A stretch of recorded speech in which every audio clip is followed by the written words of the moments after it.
Ang bayan ng Basilan, taong 2022, nung una ako nakapunta sa lugar na to, pero hindi na bago sa akin ng Basilan. Nung taong 2021, isang kaibigan at guro na nagngangalang Dr. Jura Miswari Dahoroy ang humingi ng tulong sa akin para sa mag-aaral at kabataan ng Kamindanawan, at hindi natin siya hiniya. Madami po kaming nasimulang programa. Ang unang programa po namin ginawa dyan ay tinawag kong Yakan. Ang acronym po na yan ay nangangahulugan ng Yaman ang Karunungan. Madami po kaming nasimulan at naipamigay kagaya ng mga audiovisual na pangailangan sa paaralan, patimpalak at premyo para sa mga magagaling na estudyante ng paaralan na ito, at maging mga libro ng ang may akda ay Pilipino.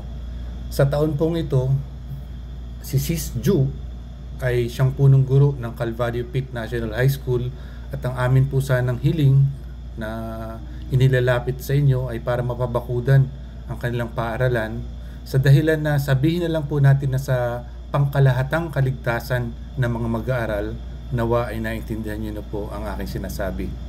Kung wala pa po kayong paglalaanan ng inyong pera sa Paskong ito, sa amin niyo na po itulong. Pangako ko sa inyo, magkano man po ang halaga ninyong ibibigay, tatapatan ko po yan para lang po maipatapos natin ang programang ito.